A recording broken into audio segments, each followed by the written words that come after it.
السلام علیکم ورحمۃ اللہ وبرکاتہ۔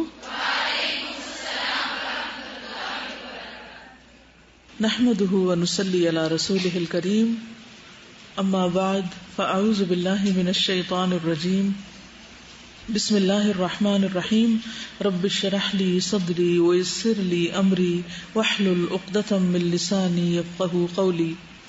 کل ہم بات کر رہے تھے کہ ملک الموت جب موسیٰ علیہ السلام کے پاس پہنچے تو انہیں ایک زور کا تمانچہ مارا، کیونکہ انسانی شکل میں، شروع میں فرشتے جو تھے نا جان لینے والے، وہ انسانی شکل میں جاتے تھے، اور ان کی آنکھ پھوڑ ڈالی۔ وہ واپس اپنے رب کے حضور میں پہنچے اور عرض کیا کہ یا اللہ، تو نے مجھے ایسے بندے کی طرف بھیجا جو مرنا نہیں چاہتا۔ اللہ تعالیٰ نے ان کی آنکھ پہلے کی طرح کر دی اور فرمایا کہ دوبارہ جاؤ اور ان سے کہو کہ وہ اپنا ہاتھ ایک بیل کی پیٹھ پر رکھے اور پیٹھ کے جتنے بال ہاتھ تلے آ جائیں ان کے ہر بال کے بدلے 1 سال کی زندگی دی جائے گی، یعنی یہ بتاؤ ان کو جا کے۔ تو یہ صحیح بخاری کی روایت ہے۔ بہرحال اب ہوا کیا، آگے روایت میں آتا ہے نا کہ جب انہیں بتایا گیا کہ اتنے سال اور مٹ جائیں گے تو انہوں نے پوچھا اس کے بعد پھر بھی مرنا ہے؟ تو بس ٹھیک ہے، پھر ابھی مر جاتے ہیں، یعنی 1000 سال بھی جیے، 1,00,000 سال بھی جیے، پھر موت ہی ہے تو ٹھیک ہے، جو اللہ نے مقرر کی ہے وہی ہمارے لیے بہتر ہے۔ تو پیغمبروں کے پاس جو فرشتے آتے تھے ان میں جبریل علیہ السلام کے علاوہ بھی فرشتے ہوتے تھے، یہ بھی یاد رکھیے، ٹھیک ہے۔ جیسے ایک موقع پہ آپ نے سورۃ الفاتحہ کے بارے میں فرمایا کہ آج آسمان کا دروازہ کھلا ہے جو پہلے نہیں کھلا تھا، اور ایسا فرشتہ اترا جو پہلے نہیں اترا تھا، تو وہ پھر سورۃ الفاتحہ لے کر آیا۔ اسی طرح حذیفہ کہتے ہیں کہ رسول اللہ صلی اللہ علیہ وسلم نے مجھ سے فرمایا، کیا تم نے اس شخص کو کبھی زمین پر دیکھا تھا جو ابھی کچھ دیر پہلے مجھے ملا تھا؟ یعنی ایک فرشتہ انسانی شکل میں آیا، آپ سے ملا، اس نے بات کی اور وہ چلا گیا، تو آپ نے پوچھا کبھی اس شخص کو تم نے پہلے دیکھا ہے؟ انہوں نے عرض کیا کہ نہیں، یعنی انہوں نے تو نہیں دیکھا تھا۔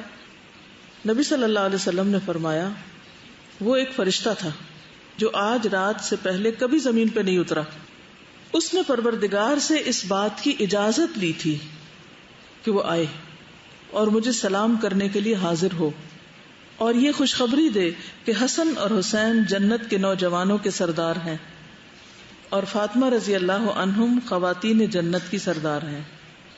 اب آپ دیکھیے کہ یہ ایک خوشخبری تھی جو فرشتوں کو پتہ چلی۔ تو جب کوئی گڈ نیوز ہوتی ہے تو عام طور پہ ہر ایک کا دل چاہتا ہے کہ وہ کیا کرے، جلدی سے جا کے بتائے، اور ہم انتظار نہیں کرتے کہ فارمل اس کا اناؤنسمنٹ ہو۔ جس کو جو خبر ملتی ہے وہ کیا کرتا ہے، فوراً جا کے اس کا ذکر کر دیتا ہے۔ تو انہوں نے کیا کیا، اجازت مانگی پہلے۔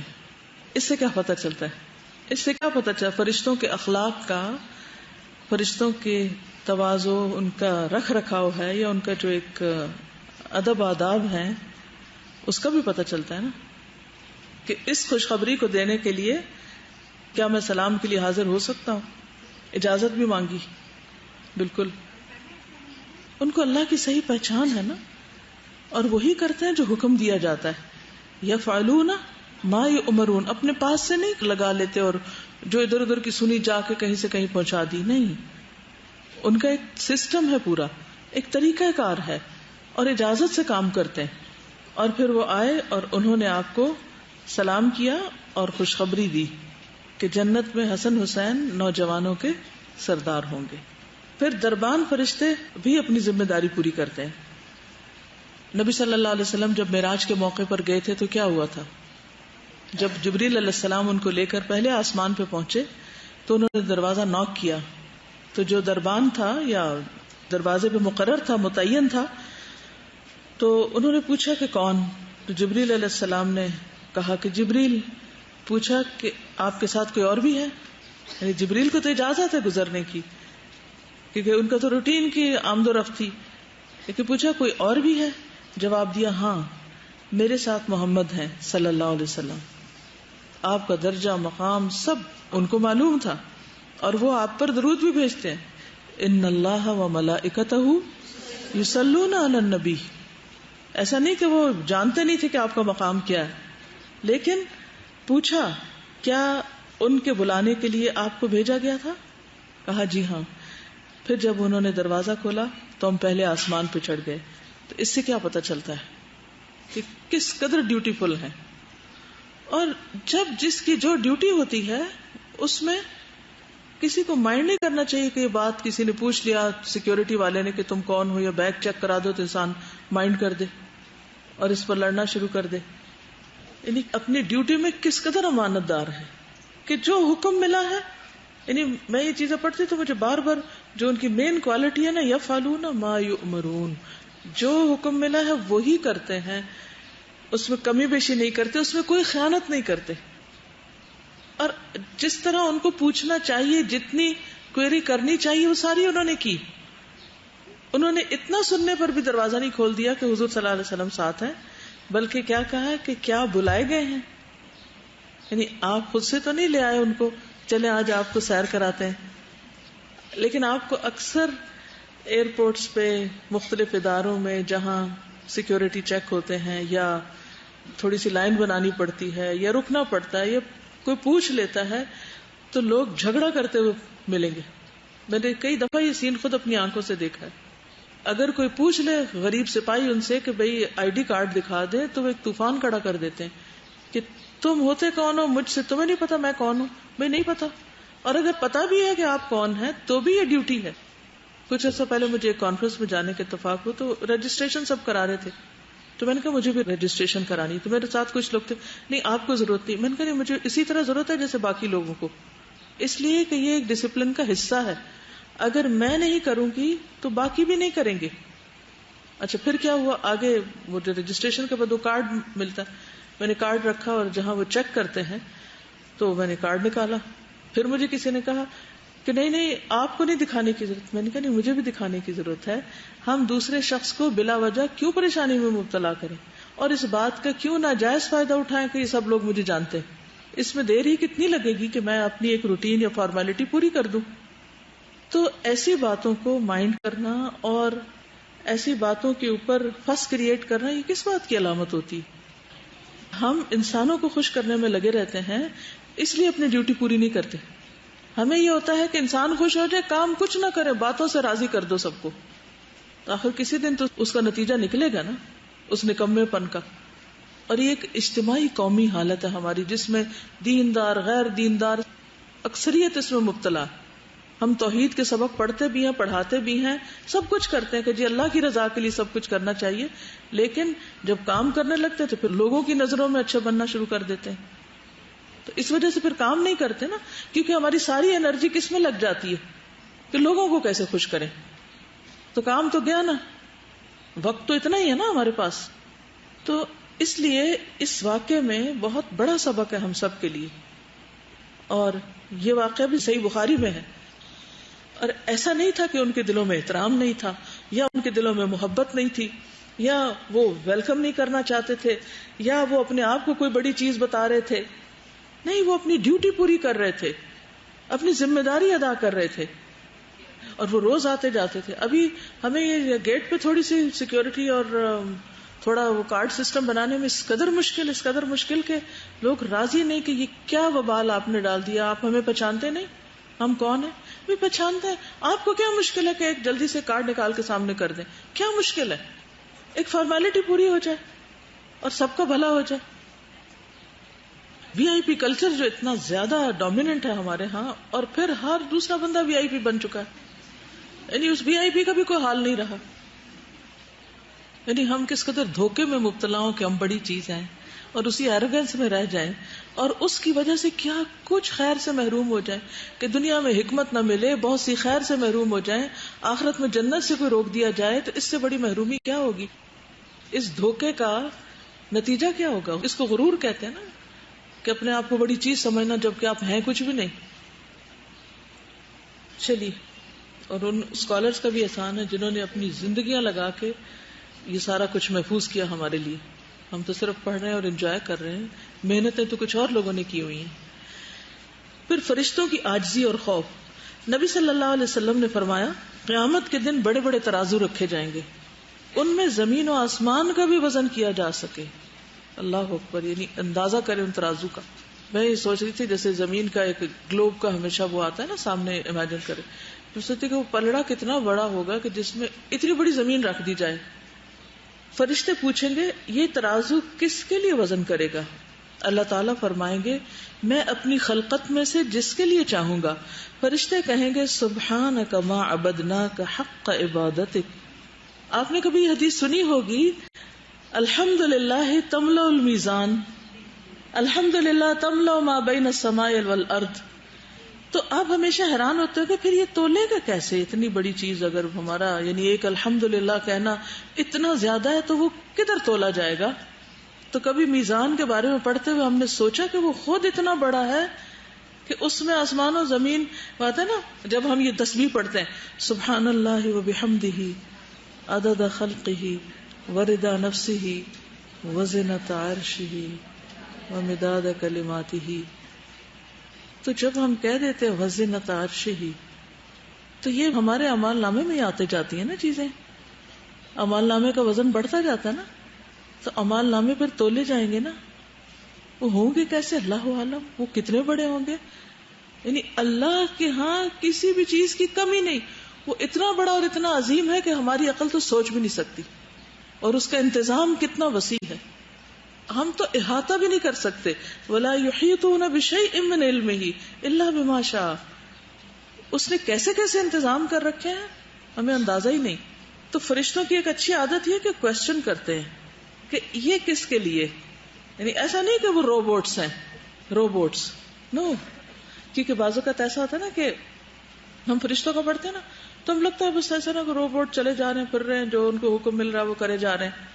عام طور پہ جو ہم پڑھتے ہیں نا جو حکم ملتا کرتے ہیں تو لگتا ہے جیسے کوئی ڈمی ہے بس ادھر ادھر موو کر رہی ہے جیسے ڈائریکشن دے دی گئی. نہیں، وہ ہنستے بھی ہیں، وہ روتے بھی ہیں، وہ خوف بھی کھاتے ہیں، وہ محبت بھی کرتے ہیں، وہ نفرت بھی کرتے ہیں، وہ سوچتے بھی ہیں، وہ تسبیح بھی کرتے ہیں، وہ بولتے بھی ہیں، وہ آپس میں بات چیت کرتے ہیں، اور وہ سوال بھی کرتے ہیں، وہ حیران بھی ہوتے، تعجب بھی کرتے ہیں.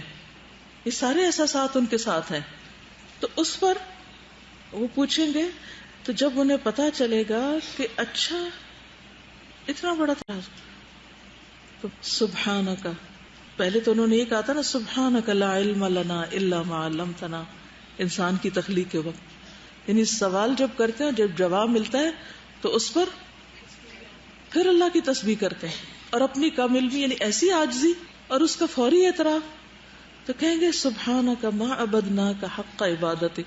کبھی گناہ کیا ہی نہیں اور پھر کہتے ہیں ہم نے عبادت کا حق ہی ادا نہیں کیا. پھر پل صراط نصب کیا جائے گا جو اس طرح کی دھار کی طرح ہوگا، جسے بلیڈ ہوتا ہے نا اس کی دھار کی طرح. فرشتے پوچھیں گے اے اللہ تو کس کو یہ عبور کروائے گا؟ اللہ تعالیٰ فرمائیں گے میں اپنی مخلوق میں سے جس کو چاہوں گا. آج صبح جب میں یہ حدیث پڑھ رہی تھی تو بہت عجیب کیفیت طاری ہوئی کہ میں اپنے آپ کو اس پل کے سامنے کھڑا پا رہی تھی کہ یہ میرے سامنے ہے اور اس کو کرنا ہے مجھے پار. کبھی آپ نے دیکھا ہوگا کہ آپ اچھے بھلے سڑک پہ جا رہے ہوتے ہیں نا تو راوی کا پل آ جاتا ہے یا کسی دریا کا پل، تو آپ بیٹھے ہوئے بھی اچانک کانشیس ہو جاتے ہیں کہ پل آ گیا. پتہ نہیں آپ نے کبھی نوٹ کیا؟ یعنی میں ہمیشہ یعنی گاڑی میں بیٹھی ہوں تو میں ایسا نہیں میں کہتی پل آ گیا، یعنی پانی کے اوپر سے گزریں گے اب نا ہم. تو ایک ضرور دل میں کیفیت آتی ہے کہ خاص چیز ہے، اور کیونکہ اس کی آواز بھی گاڑی کی یعنی بیچ میں وہ جمپس تھوڑے تھوڑے لگنے لگتے ہیں، ایک خاص مخصوص ساؤنڈ ہوتی ہے پل پر سے گزرنے کی. تو وہ تو گاڑی میں ہوتے ہیں.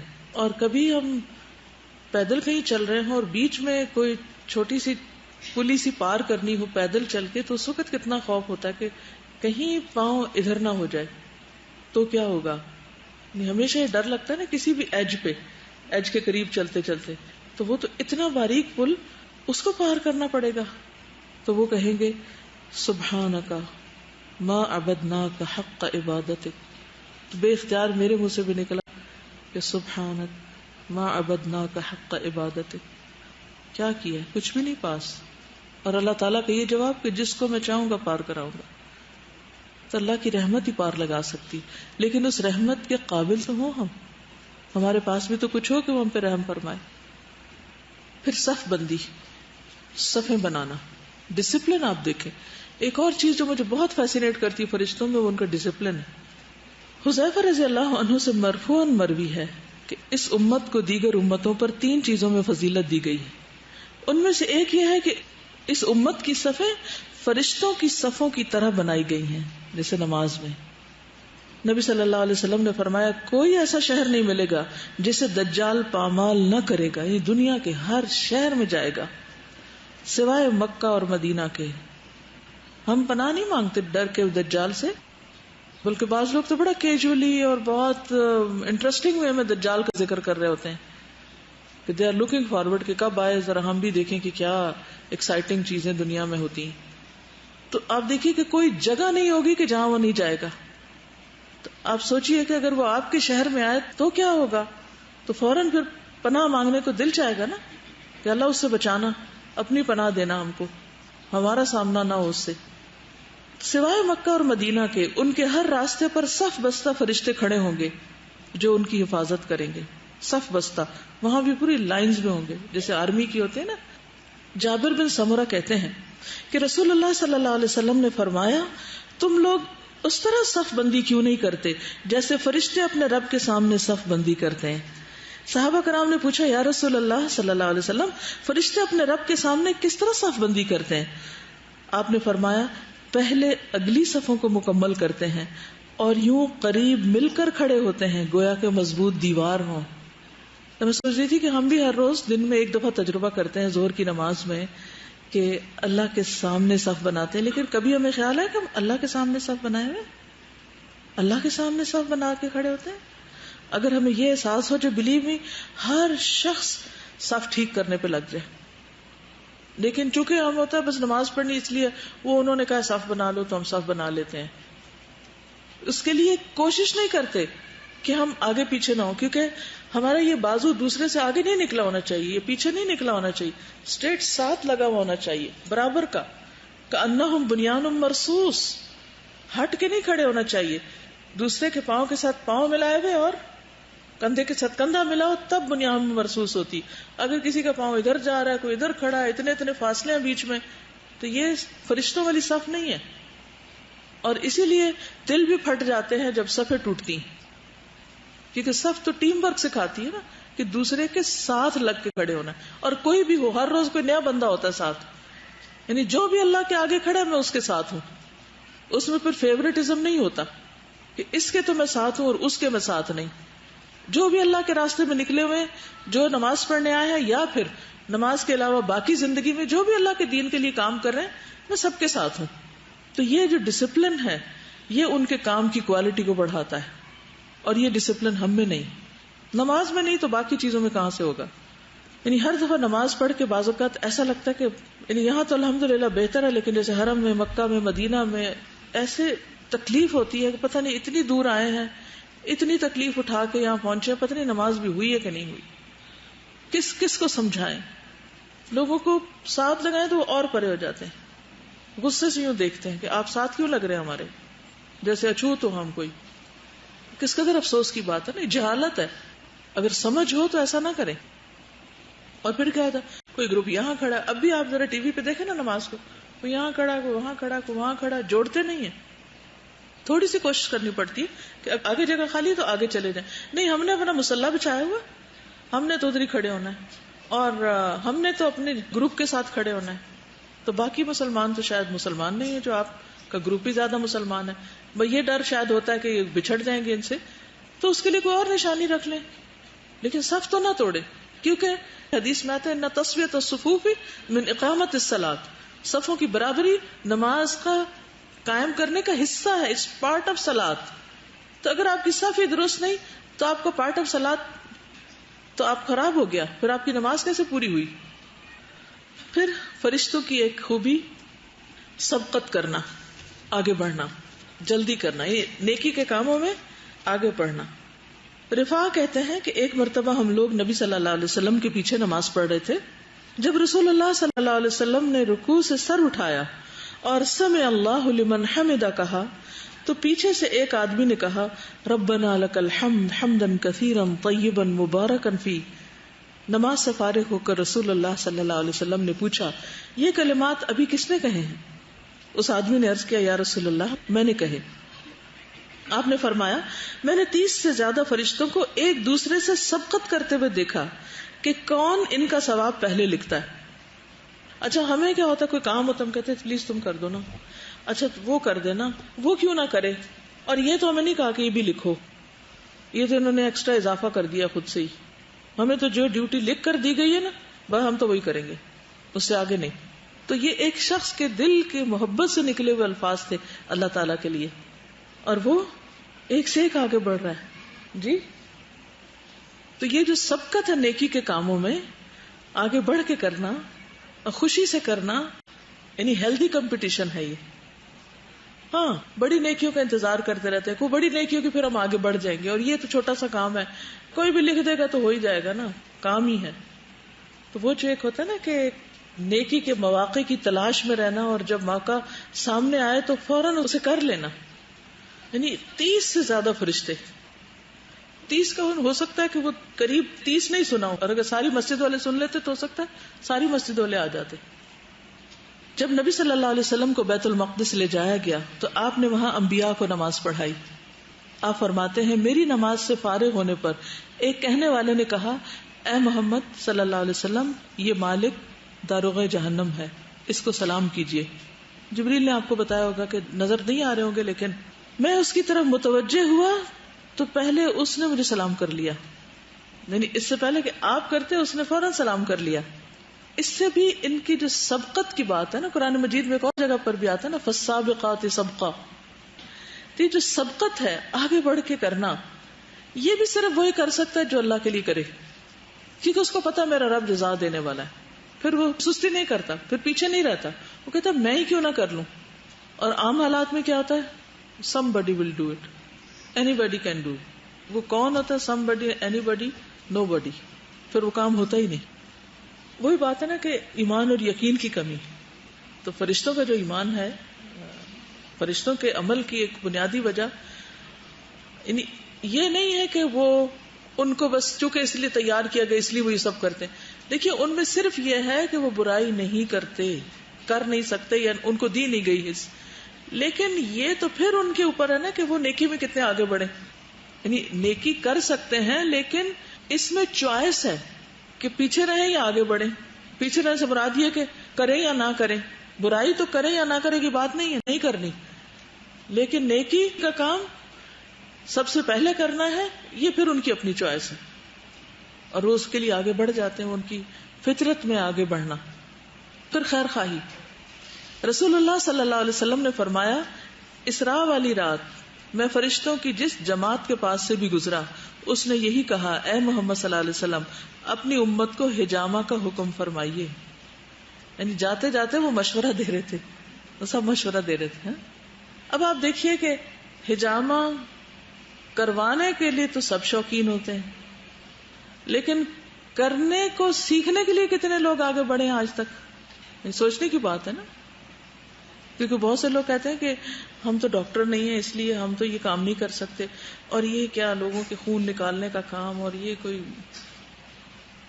تو ہو سکتا ہے اللہ نے ہمارے ہاتھ میں ایسی اسکل رکھی ہو کہ ہم وہ کر سکتے ہیں. ٹھیک ہے، ہر شخص میں اتنی صفائی اور باریکی نہیں ہوتی، لیکن ہمیں آفر تو کرنا چاہیے کہ میں بھی اس سنت کو زندہ کرنا چاہتی ہوں، مجھے سکھا دیجئے، میں بھی ہیلپ کروں، یا ایز اے ہیلپر ہی ساتھ شامل ہو جائیں. اور مجھے پتا چلا کہ 300 پیشنٹس نے رجسٹر کیا ہوا ہے اور کرنے والے 2 لوگ ہیں، کیسے پورے ہوں گے؟ یعنی وہ زندگی کے باقی سارے کام چھوڑ دیں اور یہی کرتے رہیں. میں یہ چاہوں گی کہ آپ میں سے جو ٹریننگ لے سکتا ہے وہ ضرور لے لے. اگر آپ کہیں باہر نہ کریں تو گھر میں اپنے بچوں کا خود اپنا ضرور کر لیں. میں کسی کے پاس حجامہ کرانے کے لیے گئی دبئی میں، تو مجھے پتا چلا کہ ان کا بہت ہی بڑا بزنس ہے ان کا وہاں پر. تو مجھے تھوڑی سی حیرت ہوئی کہ عام طور پر لوگ کوئی پیشہ اختیار کرتے ہیں، جو کام کرتے ہیں تو وہ تھوڑا ہوتا ہے کہ ان کو کوئی کمائی کا ذریعہ بن جائے. تو میں سوچنے لگی کہ ان کو کیا ضرورت پیش آئی تھی، انہوں نے کیوں کرتی ہیں حجامہ. ایسا نہیں کہ پبلک میں، لیکن انہوں نے گھر میں اپنا ایک کمرہ بنایا ہوا اور جو کہ ان کو کہے تو ان کو کر دیتی ہیں. تو میں نے ان سے پوچھا کہ آپ کو کیسے خیال آیا؟ کہنے لگی کہ میرے ہسبینڈ کو میگرین تھی شاید، تو بہت دور دور تک ہم لوگ باہر کے ملکوں میں بھی لے کے گئے، بہت علاج وغیرہ کرایا، لیکن بالآخر حجامہ سے آرام آیا. تو پھر یہ تھا کہ بار بار کسی کے پاس جا کے کرائیں تو وہ ایک مشکل کام ہے. تو میں نے کہا میں خود سیکھ لیتی ہوں. تو انہوں نے خود سیکھ لیا اور الحمدللہ ان کو تو فائدہ ہوا ہی، لیکن اس بہانے اور بہت سے لوگ جو بھی ان کے دوست جان پہچان والے لوگ کوئی بھی کہتا ہے تو وہ کر دیتی ہے. اور اس دوران جتنی دیر وہ ہجامہ کرتی رہتی ہے ساتھ وہ اچھی اچھی باتیں سناتی رہتی ہیں، کیونکہ وہ خود بھی ایک ٹیچر ہیں، پڑھاتی بھی ہیں، وہ بھی ان کا ایک شوق ہے، کتاب بھی لکھی ہے، اور بچے بھی ماشاءاللہ کافی سارے. تو کسی چیز کو جو میں نے جتنی دیر بھی بیٹھی، کیونکہ کافی ٹائم لگا مجھے ان کے پاس، جتنی دیر مختلف چیزوں کا جائزہ لیتی رہی، کیونکہ مجھے ہمیشہ کسی سے مل کے یہ ہوتا ہے کہ یہ کس نیکی میں آگے ہے، اس کے اندر کیا خوبی ہے، میں اس سے کیا سیکھوں. تو بہت ساری جو انہوں نے باتیں بتائیں اور جو شیئر کر رہی تھی، تو میں مختلف اینگل سے غور کر رہی تھی کہ ایک بندہ جو نیکی کمانا چاہتا ہے اور جس کے اندر ایک مثبت سوچ ہو، خدمت خلق کی بھی اور لوگوں کو بھلا کرنے کی بھی اور سیلف لیس ہو کے کام کرنے کی بھی، تو وہ چاہتی تو اتنا اللہ نے سب کچھ دیا، وہ آرام سے سوتی ہیں اور عیش کرتی ہیں اور کہتی کہ مجھے کیوں تکلیف کرنے کی ضرورت ہے. اب وہ لکھ بھی رہی ہیں، بچے بھی پال رہی ہیں، حجامہ بھی کر رہی ہیں، پڑھانے بھی جاتی ہیں، مختلف ورک شاپس بھی کرتی ہیں. کیوں؟ کیا چیز ہے؟ یہی وہ حکمت ہوتی ہے، یہی دین کی سمجھ ہوتی ہے کہ جو انسان کا دل کھول دیتی ہے کہ نیکی کے ہر موقع سے جو میری استطاعت میں ہے اس سے میں فائدہ اٹھاؤں. اور جب یہ حکمت نہیں ہوتی تو انسان انتہائی خود غرض ہوتا ہے. اس کو خیر کی بات پتہ بھی ہوتی ہے نا تو وہ دوسرے کو نہیں بتاتا، وہ شیئر نہیں کرتا. وہ کہتے ہیں یہ تو میرا ٹریڈ سیکرٹ ہے، یہ میرے تک ہی رہے تاکہ میرا برانڈ نیم اوپر ٹھپا لگ جائے کہ میں نے کیا یہ کام. تو جب اللہ کے لیے کیا اور اللہ نے لکھ لیا اور اللہ گواہ ہو گیا اس کام پر، تو پھر کسی اور کی گواہی کی ہے ضرورت؟ کسی کی بھی گواہی کی ضرورت نہیں ہے. پھر کفا باللہ شہیدا، کیونکہ اجر تو اس نے دینا ہے. تو یہ چیز انسان کے اندر بندوں سے تعریف اور بندوں سے اکنالجمنٹ اور بندوں کی اپریسیشن کی ہرس ہی ختم کر دیتا ہے. شوق ہی نکل جاتا ہے کہ کس سے اکنالجمنٹ چاہتی ہوں، کس سے شکریہ چاہتی ہوں، اگر یہ نہ کرے تو میرا کوئی نقصان ہو جائے گا. ہم اسی پہ تو رو رہے ہوتے ہیں، میں نے اس کے ساتھ یہ بھلا کیا، اس نے میرا شکریہ نہیں کیا. تو کیا ہوا اگر نہیں کیا؟ کیا نقصان ہو گیا؟ کچھ بھی نہیں ہوا، اس نے دیکھ لیا نا جس نے دیکھنا ہے. تو اس سے پھر وہ ایک خیر خواہی کی ایسی کیفیت آتی ہے. اب آپ دیکھیے کہ میں اس حدیث پہ غور کر رہی تھی کہ فرشتوں نے کیوں یہ مشورہ دیا، کیونکہ نبی صلی اللہ علیہ وسلم نے خود فرمایا نا کہ 3 چیزوں میں شفا ہے. الشفاء فی 3، فی شرطۃ محجم او شربت عسل او قیۃ بنار، صحیح بخاری. نبی صلی اللہ علیہ وسلم نے فرمایا کہ شفا 3 چیزوں میں ہے، پچنے لگوانے میں یا شہد کے پینے میں یا پھر آگ سے داغنے میں. لیکن آگ سے داغنے سے آپ صلی اللہ علیہ وسلم نے منع فرمایا. بہرحال تو میں سوچ رہی تھی کہ جب کبھی میں نے ہجامہ کرایا اس کے بعد میں نے اپنے آپ کو بہت ایکٹیو فیل کیا اور بہت ہیلدی اور اسٹرانگ فیل کیا، اور ایسے لگا جیسے میرے اندر ایک نئی روح آ گئی، کیونکہ وہ ٹاکسن سارے نکلتے ہیں تو آپ obviously لازمی فریش فیل کرتے ہیں. ایک ریلیف ہوتا ہے، ایک ریلیکسیشن کی ایک کیفیت ہوتی. اچھا، اس سے نماز بھی بہتر ہوتی ہے، اس سے آپ کے پڑھانے میں بھی بہتری آتی ہے، اس سے آپ کے ریلیشن شپ میں بھی بہتری آتی ہے، کیونکہ آپ ہر وقت تھکے ہارے مارے نہیں ہوتے. کیونکہ جب آپ بیمار ہوتے ہیں نا تو آپ کے سارے کام خراب ہونے لگتے ہیں، نہ چاہتے ہوئے بھی آپ ایک عجیب سے ڈپریشن میں آ جاتے ہیں کہ میں تو کسی قابل نہیں. تو اب آپ دیکھیں کہ اگر آپ کو کوئی بھی بیماری نہیں اور آپ صرف مسنون ہجامہ کرائیں، صرف مسنون، اس سے بھی آپ کو ایک بہت زبردست ریلیف ملے گا. اور دوسری بات، میرا تو یہ یقین ہے کہ شیطان باہر جاتا ہے، وہ جو ادھر ادھر سے گھس جاتا ہے نا تو خون میں ہوتا ہے، تو کٹ لگا تو نکلا باہر، وہ بھی اس کو بھی جگہ نہ رہی.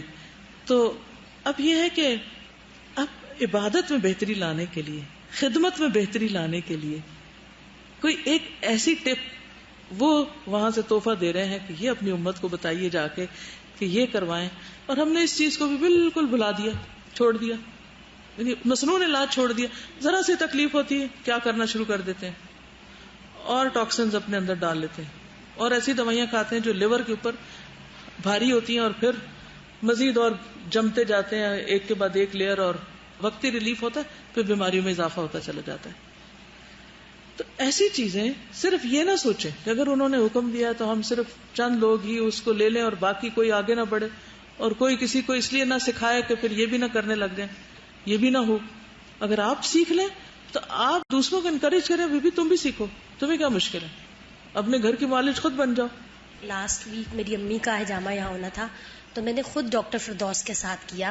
الحمدللہ وہ مجھے گائیڈ کرتی رہی اور اتنا سمپل تھا، کٹ بھی لگائے خود، وہ بلڈ کو کٹھا بھی خود کیا، اسے صاف بھی کرنا. تو بالکل بھی ذرا بھی مشکل کام نہیں ہے، بہت آسان ہے، صرف یہ کہ تھوڑی سی توجہ کی ضرورت ہے بس. اور بہت سارے لوگ سیکھ کر پھر آگے بہت سارے لوگوں کی بھلائی کا ذریعہ. سنت تو تبھی عام ہو سکتی ہے نا. جی السلام علیکم. میں اس میں یہ کہنا چاہوں گی کہ بس تھوڑی سی پریکاشن کی ضرورت ہے.